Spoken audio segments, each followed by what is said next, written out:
नमस्कार मित्रांनो, मी नमत. आज आपण बदली जिल्हा संवर्ग 2 बदली फॉर्म कसा भरावा हे पाहणार आहोत. यामध्ये कोण येतं, यामध्ये नेमके काय नियम आहे त्याचा आपण विचार करूया. काही अटी, काही नियम हे फक्त संवर्ग 2 साठीच आहेत. ते कोणते ते पण आपण पाहूया. प्रथम ट्रान्सफर पोर्टलला संवर्ग 2 हा फॉर्म सर्वांनी समजून घ्यावा. हा जिल्ह्या अंतर्गतचा बदलीचा फॉर्म आहे. त्यामुळं ज्यांना जिल्ह्याच्या बाहेर आंतरजिल्हा ज्यांना बदली करायची आहे त्यांच्यासाठी हा संवर्ग नाहीये. फक्त जिल्ह्याच्या आतील आणि 30 किलोमीटर अंतराच्या बाहेर असणाऱ्या शिक्षकांनी त्यांनीच भरायचं आहे. प्रथम आपल्याला स्टाफ पोर्टलला तुमची स्वतःची माहिती भरायची आहे आणि कमीत कमी पर्सनल डिटेल मधील बेसिक अँड करंट पोस्टिंग हा जो टॅब आहे हा व्यवस्थित भरून क्लस्टरला फॉरवर्ड करून तेथे व्हेरीफाय केलेला हवा.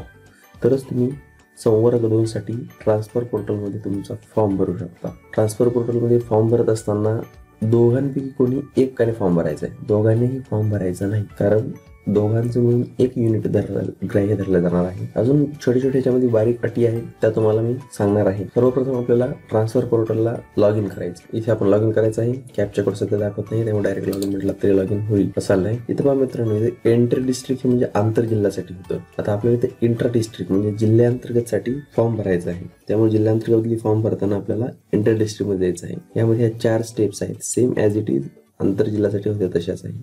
पहिला आपल्याला ॲप्लिकेशन भरायचं आहे. ट्रान्सफर ॲप्लिकेशनमध्ये व्ह्यू ऑप्शन ड्राफ्ट रिव्हिजनमध्ये आपल्याला ते जे ॲप्लिकेशन आपण भरलेलं आहे ते ॲप्लिकेशन आपल्याला पाहता येतं, आपण कसं भरलं आहे, काय भरलं आहे ते. आणि याच स्टेजवर आपल्याला ते चुकलं असेल तर डिलीटही करता येतं व्ह्यू ऑप्शनमध्ये. त्यानंतर व्हेरिफिकेशन ऑफ ट्रान्सफर ॲप्लिकेशन म्हणजे आपण जो फॉर्म भरलेला आहे तो व्हेरीफाय करणे, म्हणजे जर बरोबर असेल तर. आणि व्हेरीफाय केल्यानंतर त्या चौथ्या ऑप्शनमध्ये त्याची प्रिंट काढायची आहे. पुढे जाऊयात. ट्रान्सफर ॲप्लिकेशन इथे आला की तुम्हाला प्रथम डेजिग्नेशन सिलेक्ट करायचं आहे. पदवीधर असाल तर ग्रॅज्युएट टीचर करा आणि पदवीधराच्या खाली असाल की 5वीला शिकवण्याचा अंडर ग्रॅज्युएट, नंतर तुम्ही तुमचं नाव निवडा. नाव निवडल्यानंतर पहिल्यांदा आपल्याला 4 बाबी इथे दिसतील. ह्या 4 बाबीचा आपण पहिल्यांदा विचार करूया. यामध्ये आहे डेट ऑफ बर्थ म्हणजे तुमची जन्मतारीख. आवर्जून तुम्ही डेट ऑफ बर्थ तुमची काय आहे ती चेक करा, कारण भरपूर वेळेस जन्मतारीख चुकलेली असते. तर चुकीच्या जन्मतारखेला आपल्याला ऑनलाईन रिक्वेस्ट पाठवायची असते BEOंना म्हणजे गट शिक्षणाधिकाऱ्यांना. मग त्यांना ती रिक्वेस्ट आपण कशी पाठवायची हे आपल्या शंका समाधान या व्हिडिओमध्ये मी तुम्हाला सांगितलेलं आहे, ते तुम्ही पाहू शकता. त्यानंतर दुसरा पॉईंट आहे date of entry in management. म्हणजे नेमकं काय, तर तुम्ही सध्याच्या व्यवस्थापनामध्ये रुजू झाल्याची तारीख. पाठीमागे चुकीमुळे मॅनेजमेंट हे पूर्ण महाराष्ट्राचं एकच सांगितलं गेलं असल्यामुळे भरपूर जणांनी date of current entry management मध्ये जिल्हा जरी चेंज झाला तरी अनुसूता पहिली जी होती तीच टाकलेली आहे. परंतु आता असं करायचं नाही. तर काय, तर प्रत्येक जिल्हा हा त्याची स्वतंत्र मॅनेजमेंट आहे, व्यवस्थापन आहे. त्यामुळं जर तुम्ही पहिल्यापासून एका जिल्ह्यात असाल तो अनुसूता येईल इथे डेट ऑफ एंट्री इन मॅनेजमेंटमध्ये. परंतु जर तुम्ही जिल्हा बदललेला असेल किंवा आंतरजिल्हा बदलीने सध्याच्या जिल्ह्यात बदलीने आलेला जर कर्मचारी असेल तर सध्याच्या जिल्ह्यात रुजू झाल्याची तारीख इथं असणं अपेक्षित आहे. बरोबर. जर तुमची तारीख चुकली असेल तर तुम्ही EOंना रिक्वेस्ट पाठवू शकता ऑनलाईन स्टाफ पोर्टलमधून. यानंतर तिसरा पॉईंट आहे आपला date of joining school. Date of joining स्कूलमध्ये काय, तर तुम्ही सध्याच्या शाळेत रुजू झाल्याची तारीख. सध्याच्या शाळेत जर कर्मचारी रुजू झाला ती तारीख इथं असणं अपेक्षित आहे. समजा ही तर तारीख चुकलेली असेल तर कोणत्याही लॉग इन म्हणून सध्या तरी दुरुस्त करण्याची सुविधा उपलब्ध नाही आहे. त्यामुळे ही शक्यतो स्टाफ पोर्टलवर माहिती भरत असताना काळजीपूर्वक माहिती भरा. त्यानंतर मीडियम म्हणजे तुमचं माध्यम. आता वरीलप्रमाणे ही सगळी माहिती तुम्हाला कळलेली आहे. चुका झाल्या तर काय करायचं त्यासाठी आधी व्यवस्थित माहिती बघा. ही जर बरोबर असेल तर आपल्याला स्पेशल कॅटेगरी 2 ला क्लिक करायचं आहे. बघा, आता स्पेशल कॅटेगरी 2 ला क्लिक केल्यानंतर खाली असा फॉर्म येतो. आता यामध्ये आपल्याला पहिल्यांदा सिलेक्ट सब कॅटेगरी हा ऑप्शन निवडायचा आहे. हा ऑप्शन निवडत असताना लक्षात करून घ्या, येथे तुम्हाला खाली 6 ऑप्शन येतील. या 6 ऑप्शन मध्ये पहिला ऑप्शन बघा कोणता आहे, both husband and wife are ZP employees. म्हणजे काय, तर पती आणि पत्नी दोघेही जिल्हा परिषद कर्मचारी असतील तर. दुसरा ऑप्शन आहे husband ZP employee and other state government employee. Husband और वाईफ म्हणजे पती पत्नी दोघांपैकी एक जर जिल्हा परिषद कर्मचारी असेल आणि दुसरा हा शासकीय कर्मचारी असेल, म्हणजे तो महाराष्ट्र शासनाचा कोणताही शासकीय खात्यातला कर्मचारी असेल. यामध्ये काय तर husband oblique wife ZP employee and other central government employee. म्हणजे काय तर पती किंवा पत्नी दोघांपैकी एक जिल्हा परिषद कर्मचारी व दुसरा हा केंद्र शासकीय कर्मचारी असेल. त्याचा आहे husband wife ZP employee and other employee of autonomous organisation. म्हणजे काय तर स्वायत्त संस्थेचा कर्मचारी असायला हवा. पुढचा ऑप्शन आहे ZP employee and other of public sector organisation. Public sector organisation म्हणजे काय तर जिल्हा परिषद कर्मचारी त्याला फिक्स आहे. आणि दुसरं काय तर राज्य अथवा केंद्र शासनाच्या सार्वजनिक उपक्रमातील कर्मचारी.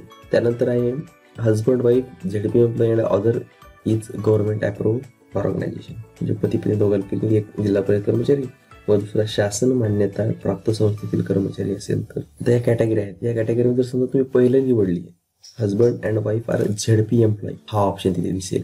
कोणता तर are both husband and wife teachers. म्हणजे दोघंही जिल्हा परिषदचे कर्मचारी आहेत आणि दोघंही शिक्षक आहेत का नाही. जर नो म्हटलं, जर नसाल तर नो म्हणा, काही प्रॉब्लेम नाही. पण जर असाल मग आता आपण येस वर टाईप केलं तर येस वर टाईप केल्यानंतर आपल्याला अजून एक ऑप्शन येतो स्पोर्ट्स स्टाफ ID. तर इथे ID टाकताना एक लक्षात घ्या, इथे ID हा फक्त क्रॉस जेंडरचाच येतो. म्हणजे जर तुम्ही मेल असाल तर इथे हा फिमेलचाच ID घेणार, तुम्ही जर फिमेल असाल तर इथे फक्त मेलचाच ID घेणार. दुसरी बाब अशी की आता पतीने हा फॉर्म भरला आणि त्यात पत्नीचा स्टाफ ID टाकला तर पत्नी पुन्हा हा फॉर्म भरू शकत नाही, कारण दोघांचं एकच युनिट ठरवलं जातं. दोघांनाही वेगवेगळा फॉर्म भरायची गरज नाही, दोघांपैकी कोणत्याही एकानेच फॉर्म भरायचा आहे. दुसरी गोष्ट, जर आता आंतरजिल्हा बदलीने काही शिक्षक आपापल्या स्वजिल्ह्यात गेलेले आहेत, मग त्यांना वाटत असेल की मी फॉर्म हा भरावा, तर मग ते भरू शकतात का, किंवा त्यांचा पार्टनर हा फॉर्म भरू शकतो का. जर जिल्हा परिषदेने आत्तापर्यंत त्यांना पदस्थापना जर दिली असेल, म्हणजे त्यांना जर शाळा दिली असेल, तर त्यांची पत्नी हा फॉर्म भरू शकते. पण जर जिल्हा परिषदेने पदस्थापना दिली नसेल अद्याप, तर त्यांची पत्नी फॉर्म भरू शकत नाही. पदस्थापना दिलेली असो की नसो, स्वतः तर फॉर्म भरू शकत नाही. त्यानंतर आपल्या इथं स्पोर्ट्स नेम, पत्नीचे नाव राखण्यात पत्नीचे नाव येईल. त्यानंतर डेजिग्नेशन ऑफ, म्हणजे आपल्याला पद कोणतं आहे आपल्या पत्नीचं ते इथं लिहायचं आहे. त्यानंतर शाळेचा पूर्ण ॲड्रेस आपल्याला इथं लिहायचा आहे. पत्ता टाकल्याच्या नंतर डिस्टन्स बिटवीन स्कूल्स, म्हणजे तुमचं आणि तुमच्या जोडीदाराचं शाळा यामध्ये अंतर किती आहे. इथे एक लक्षात बाब घ्या, इथे काय दिले, if distance is 30 kilometre or less you are not eligible for special category 2. म्हणजे 30 किलोमीटर किंवा त्यापेक्षा जर कमी अंतर असेल तर तुम्ही कॅटेगरी 2 म्हणजे संवर्ग 2 साठी फॉर्म भरू शकत नाही. त्यानंतर सिलेक्ट सब्जेक्टमध्ये आपल्याला जर तो पदवीधर असेल तर त्याला पदवीचा विषय कोणता आहे तो आपल्या इथे सिलेक्ट करायचा आहे. आणि जर उपशिक्षक असेल तर इथे ऑल सब्जेक्ट म्हणून विषय येईल. त्यानंतर बघा, आपल्या इथे 20 शाळांची लिस्ट आपल्या इथे द्यायची आहे. आता ह्या शाळा निवडताना कशा निवडायच्या, कशा डिलीट करायच्या, कशा त्याचा प्रेफरन्स खालीवर करायचा, तर या संदर्भात तर हे कसा भरायचा कसा नाही हे मी संवर्ग 1चा फॉर्म भरत असताना तुम्हाला सगळी गोष्टी दाखवलेल्या आहेत. त्याची लिंक मी खाली व्हिडिओच्या खाली टाकत आहे. इथे माहिती भरल्यानंतर आणि शाळा निवडल्यानंतर आपल्याला आपला जो फॉर्म आहे तो इथे सेव्ह म्हणायचा आहे. इथे सेव्ह म्हटला की तुम्हाला डिलीट हा ऑप्शन सुद्धा आहे, म्हणजे तुम्ही याच ठिकाणी हा फॉर्म डिलीटही करू शकता. परंतु लक्षात ठेवा, फक्त ड्राफ्ट व्हर्जनमध्येच तुम्ही डिलीट करू शकता, व्हेरिफिकेशन केल्यानंतर डिलीट करू शकत नाही. त्यामुळे फॉर्म काळजीपूर्वक भरा. या ठिकाणी व्ह्यू ऑप्शन, ड्राफ्ट व्हर्जनमध्ये तुमचा फॉर्म जो भरलाय तो चेक केल्यानंतर तुम्ही व्हेरिफिकेशन करायचं आहे. इथे आल्यानंतर सेम प्रोसेस आहे. टीचरचं नाव सिलेक्ट करा, प्रिंट व्ह्यूला क्लिक करा, नवीन पेज ओपन होईल. त्यामुळे तुमचा हा भरलेला परत ड्राफ्ट व्हर्जनच आपल्याला दिसेल. परंतु इथे ड्राफ्ट व्हर्जनला नवीन पेज ओपन झाल्यानंतर परत तुम्ही या पेजवर ज्यावेळेस याल त्यावेळेस इथे तुम्हाला हा व्हेरीफाय ऑप्शन असेल. इथे व्हेरीफाय ऑप्शन असेल, तिथे आपल्याला व्हेरीफाय म्हणायचं आहे. व्हेरीफाय म्हटल्यानंतर डाटा सक्सेसफुली व्हेरीफाईड हा मेसेज येईल, म्हणजे तुमचा फॉर्म व्हेरीफाय झालेला असेल. त्यानंतर आपल्याला प्रिंट ट्रान्सफर ॲप्लिकेशनमध्ये जाऊन सेम प्रोसेसने इथे आपल्या शिक्षकांना नाव सिलेक्ट करायचं आणि प्रिंट व्ह्यू म्हटल्यानंतर यावेळेस जो फॉर्म येईल तो असेल तुमचा सेल्फ सर्टिफाईड फॉर्म. यामध्ये एक लक्षात घ्यायची बाब आहे की यामध्ये जे सेल्फ सर्टिफाईड फॉर्म आहे त्याच्या शेवटी तुमची सही आणि बाजूला अप्पर सचिव श्री कांबळे साहेबांची सही असणार आहे. व्यवस्थित माहिती आपल्याला इथे मी सांगितलेली आहे.